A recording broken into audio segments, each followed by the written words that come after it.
A line integral is defined as the evaluation of a given vector function f of r over the given curve c, and the integral is defined as follows: the integral over the curve of the vector function f dot product of the derivative of the parametric function r, where r is the parametric representation of this curve c.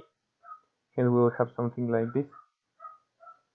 This can also be represented as follows: this is equal to the integral from a to b of the dot product of the vector function f evaluated at r dependent on t with the derivative of the given parametric function, or r prime of t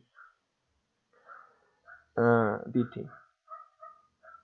Hence, what this is telling us is that we are evaluating the vector function f over the given curve r for this specific section of the curve given by these limits. Another kind of representation of this integral, we have the integral over the curve of the vector function f, or the line integral, is equal to the integral over the curve of the first coordinate of the vector function, times the derivative in x plus the second coordinate, the derivative of y, and so on. Why is this? Well, as I was saying, f is a vector function, hence it has three specific coordinates for x, well, one for x, one for y, and one for z.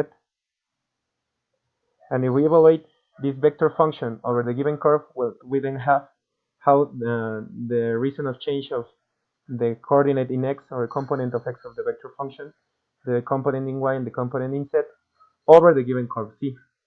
Hence we will have the rate of change of each element of this function in x, y, and z, but evaluated at the given curve. So as this is telling us, the result of this calculation will be as scalar, as we are having the dot product of the vector function and the derivative of the parametric representation of the curve. But there's another option where we can have this a scalar, but we can also have a result where we get a vector.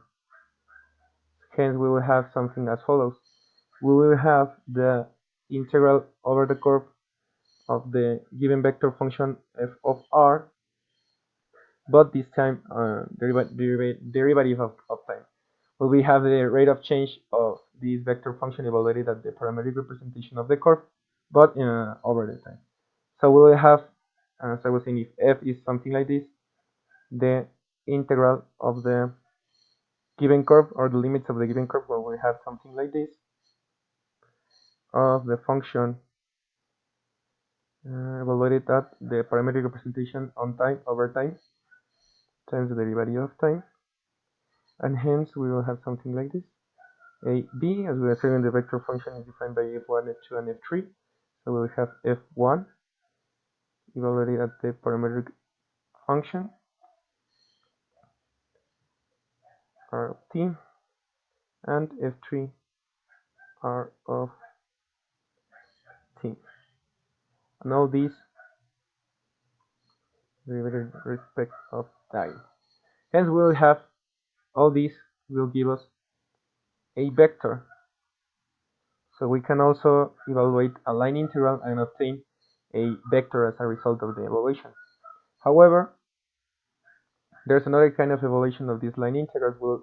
We have, instead of f as a vector function, f as a scalar function, where we have f equals, for instance, ax plus by plus cz, to give an example, which is different to the vector function we have at the beginning, where we have three components depending on the coordinates of the component.